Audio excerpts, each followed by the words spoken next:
Thank you, Peter. So, are we ahead of the curve? So, I suppose the first question that I've got to ask you all is, what is the curve? Good question. Now, I'm interpreting the curve. I suppose the dictionary definition is that we're ahead of the majority, that we're ahead of the way people think. But actually, the way I am going to interpret the question is, are we ahead of what the Commission report on the status of people with disabilities published in 1998? And this is the key document that has directed and driven all our policy change in relation to inclusion in education and employment over the past 20 years. And what the Commission on the Status of People with Disability asserted was that the individual has the equal right to educational provision and to the fullest extent of their potential. So this is the measure that I'm sort of going to measure whether we're ahead of the curve against. And I'm going to use three different arguments to prove my point. The first argument is actually numbers. Now, AHEAD is an organisation which is an overview of the sector, and there's not a week goes by that myself or my staff are in one of the third-level colleges and further ed colleges. Now, you walk through the campus any day of the week in any college in the country, and you'll meet people who are very different. You meet people with the obvious paraphernalia of disability. You talk to people and you meet people with hidden disabilities. You talk to staff and they're dealing with people who speak 50 different languages in one college. You have people who are mature learners who are coming back, like Martin. You've got the traditional student. You've got people who, are from different backgrounds, different socio-economic backgrounds. So the diversity is here, it's in the colleges, and it is now. And particularly so, I think, in the IoT sector, where it's probably that bit easier to get in on the points race. The actual research numbers stack up too. The numbers of students with disabilities have quadrupled in the last 10 years. They've gone from 2,500 up to 8,000. Now, that is amazing. And that just did not happen without a lot of effort. The amount of students who are mature are gone up to 14%, according to the HEA research. International students, 6%, and 24% of the new entrants are from different socio-economic backgrounds. So the evidence is there. The people are getting into the system, and there is a diversity of students which was never there before. So it actually is fantastic. As I said, another thing that's very important about this, I think, and it was mentioned before earlier by Mary Doyle, is that we have a lot of data now. We have good data, good robust data on where people are, what they're doing, what the strengths are, what the areas for improvement are. This is critical in terms of informing future policy. We even heard this afternoon about the sort of geographic information. We have information on the interaction between geography and where people go to college. So that is great information to have, and I think we cannot underestimate that. Now, my second point is that access is not in itself, and this was mentioned already, a gateway to inclusion. Inclusion is more than the gateway in. It's about ensuring that all the students, every one of those diverse students, can meet their full potential. And higher education, I maintain, is ahead of the curve in this respect. In the first case, they have responded really well to the incoming students, to the diversity of students in their campus. And they have changed the structures deliberately, and that's important, deliberately, not accidentally, in recognition of the obligations under the EU Commission on Human Rights and under Irish equality legislation. And this is in recognition that in reaching equality, real equality, you actually have to treat people differently. If you want them to have the same outcomes for education, the same degrees, the same qualifications, then you must treat them differently. And that is recognised in policy in every higher education institution. So I think from a systems and a structures perspective, there are lots of very important pillars in place. We have changes to the admission systems. We've heard about the Dare and Hear and how they encourage people to enable them to come in under a different points route, better relationships with further education. With disability officers, we have funding in place from the Department of Education. We may argue it's not sufficient, nevertheless it is still there. I think what's very important as an evolving outcome of all of this diversity is that we have a whole body of knowledge and expertise about how people learn that we never had before. We didn't know anything 10 years ago or 15 years ago about the kind of changes that you got to make in the classroom and in support for students maybe with dyslexia, students with hard of hearing, or students who are visually impaired. We didn't have this kind of knowledge. And now, as there's more information, I suppose, about learning, we know about, there's a body of research and expertise about how to include people with autism and Asperger's, and even things like information deficit disorder, which is a new one on me as well. So it's all changing. The processes are in place.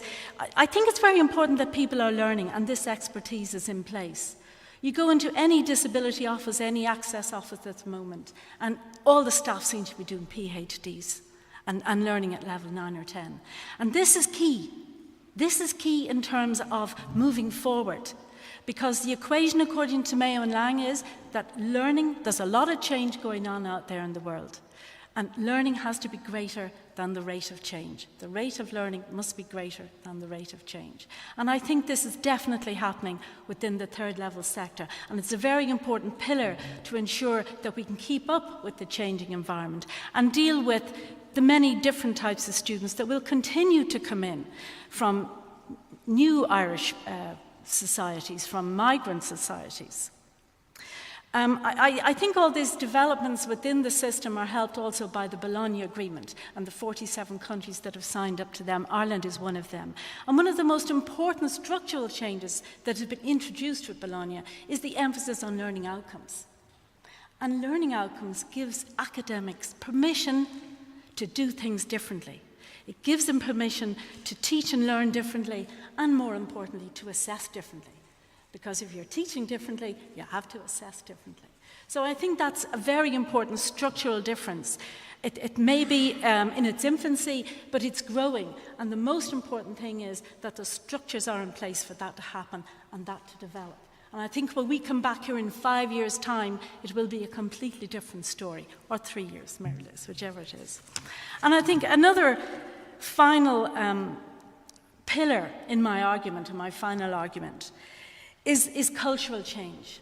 And we have Professor Liz Thomas from the Edge Hill University in the UK, who in a recent talk she gave in Dundalk IOT said that the most important thing for students coming into college in terms of retention, 2 minutes. 2 minutes, is that they feel they belong, that they feel that they belong in that place. And I think that there has been a significant shift in thinking and attitude and assumptions on the part of academic staff, simply because they have more diverse students coming in. And I think, as Professor Quirty said early this morning, there's a disruption in this, there's a rupture, and there's a challenge in it. You've got people coming in who are traditional students, and no offence to the lovely girl who spoke earlier, and I don't mean that like Father Ted comment, God, the lovely girl. But anyway, if we have students who come in and they're all the same, from the same background, and you said it yourself, they're from the same background, the same school, the same kind of thinking, they want the same things, they tend to be a little bit in their thinking like sort of ball bearings. There's not a great deal of spark there. They want the same things. But if you bring into the mix people who are from different backgrounds, who have different experience of learning, who are older, who have different expertise, from different cultures, different beliefs, then that's exciting. And that brings new ideas and new dynamism and new challenges into the classroom. And it challenges other students as much as the academics. And I know myself, being a teacher, if you have a group of mature students, as we used to call them as students, the wrinklies in the front, which I'm now one of, they're a challenge because they've been out in the world, like Martin has. They're bringing real expertise in. Okay. So I think New students bring new ideas and new exciting, and it is changing. We look at the nursing programs that are going on, and they are open to a diversity of student, and they're open to the challenge, and they're quite happy to change their structures and change their practices in their nursing schools so that they can ensure that those students learn. So I think from the perspective, to sum up, that there is a greater participation rate now in colleges. The students are here, they're in the colleges, and the structures are in place, and the culture is changing, so that more students come in, we can welcome them. So thank you very much. And, Thank you very much for that wonderful presentation of what my mother once upon a time said was like a lighthouse in a bog. It looks wonderful, it looks magnificent, it's absolutely fabulous, but really, where the hell is the foundation? 1998, to bring a book to you, my esteemed colleagues, from 1998, when it is now the year 2000, and to tell us that this book and the figures and numbers which have quadrupled is evidence that Ireland is ahead of the curve when it comes to access to third level education, is like that lighthouse in a bog. The only thing is, the bulb went out a long time ago on that one, Anne. Because in reality, if I may take the 4 points you made, and this is not personal because I love the woman to bits. Mature students, 14%. But yes, it's now costing them 3 times as much money to get access to third level education than it did in 1998. Do you call that we're ahead of the curve? And if you were George Hook, yesterday on News Talk, the curve was Pamela Anderson. If you were my friend yesterday, the curve was Thor. But in 1998, that curve was very much a different socioeconomic environment, a different demographic environment, a different Ireland. Access.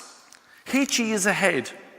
But yet, you said, change the structures deliberately in policy making in every situation. And you came and you spoke about Bologna. But if I turn over the paper this morning, and I will see what Mary Doyle from the Department of Education and Science said to us. She said, the Bologna process also states that entry to third level education should reflect the diversity of our population. Our population is so different to what it was in 1998. And I'll come back to this in a moment. Access to third level education from diversity of population is not equal in any way whatsoever. I have the privilege of being a principal of the largest DEIS Band 1 disadvantaged school in the country, where 0.01% of my students go to third level education, where my traveller community, I couldn't get into first year, so we had to go and access the early school leavers, where my early start programme for my 2.5-year-olds, the minister said now must be 3 years and 2 months, and there can't be any more than 4 years and 7 months to get access to education. And access to third level education begins when they're born. And those of you down there who now know that you want to vote with the HEA here today and tell the minister he's wonderful. There are children born in this country today because of where they are born, because of the demography, because of the socioeconomic background, because of the economic background, will never even smell the essence of Trinity College or DCU or UCD. Thank you, Blanchardstown IT, ITB, for me in Dublin 15. I love you, wherever you are, because you make my life so wonderful. But the reality is, 1998 is different. It is so, so different. The whole education approach was what Aideen Quilty spoke about this morning. Here and there. Is there anyone here from here and there will say, yes, we have access to third level education and Ireland is ahead of the curve? No, we are not. We are absolutely not ahead of the curve. More importantly, if you look at what Emer said this morning, Emer Smith, she said that 13% of travellers complete second level education. Emer, can I have some of that 13%, please? Because it is so difficult. 0.01% of the travelling community actually complete third level education. Is that called accessibility? Is Ireland ahead of the curve there? Can we therefore take the Netherlands, where 100% of all students, irrespective of the system they follow at second level, can access higher education?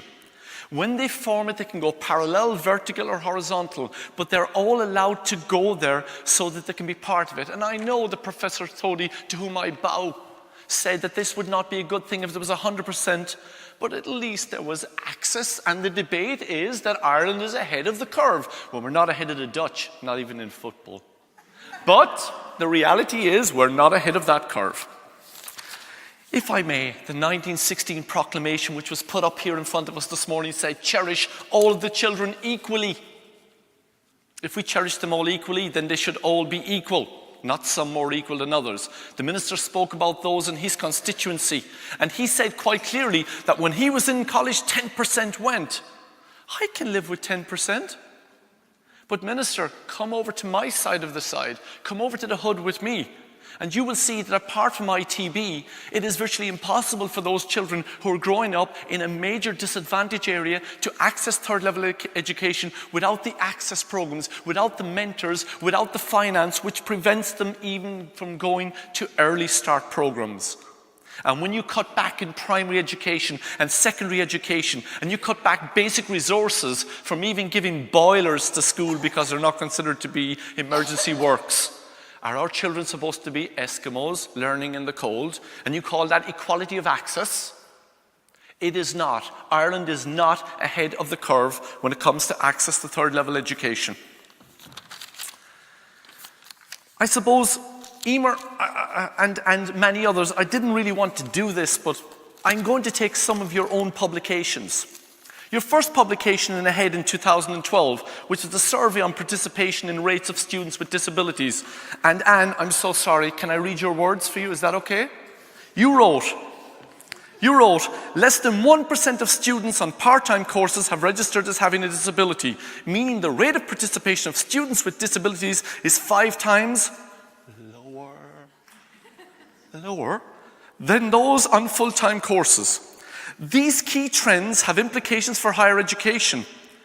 Children and those with disabilities get in on merits. The courses appear to be limited and they are not availing of all opportunities on an equal footing. These are your own words. Are these your words, please? No, okay. Deny. Oh yes, I love it. Bulamos! The report on participation states clearly that facts that many students with disabilities do not have equality of access and opportunity is a reality. The numbers of students with sensory and physical disabilities have actually slightly decreased in the past 2 years. We have seen 15% rise in the total numbers of students. Yes, I accept that. I accept the quadrupling. But somewhere down here it says, take a good long look, Dahi. Oh yes, those who are deaf or hard of hearing or blind or visually impaired have actually declined in the last 2 years. Let's go to page 15. When it comes to health and welfare, computing, humanities, which they're ahead on, by the way. 2 minutes done. And education. 2 minutes. Education. Oh my God, we come back to this one. Very little has changed in the willingness to include the needs of students with disabilities at the design stage. Yet you said that there was being included. That was 1998. It's a long time ago. The reality is, if I can take 2 other publications from the HEA. One is Seeing Ahead, the executive summary.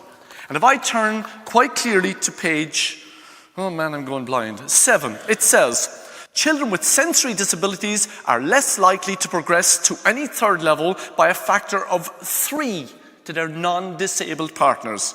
And this morning we heard that 80% of those who are blind will not attend. And this conference on teacher education. Well, let's put it this way. If you ain't got the Gaeilge, you're not going into primary education. So, access to third level education is guaranteed. The teachers, the one small head that carries all it knows, that's the hand that rocks the cradle, that rules the world, has to be fluent as Gaeilge. Agus muna bhfuil gaige có, any person here who has a disability, what was the one subject you were automatically not allowed, didn't have to do in primary education? What was that subject? Gaeilge. So how can you be a primary school teacher? 30 seconds? So you cannot be a primary school teacher in Ireland of today unless you have it. So if you have a disability, onk. Ladies and gentlemen, we are not ahead of the curve in access to higher education. Yes, great things are happening. Action without vision, a waste of time. Vision without action is a dream. Action with vision will change the world, and I bow to this, but we are not ahead of the curve in third level, access to third level education. I'd just like to thank Anne and Dahi for really stimulating addresses on the motion. So you can see anyway the outcome. I hope you found the experience a good one.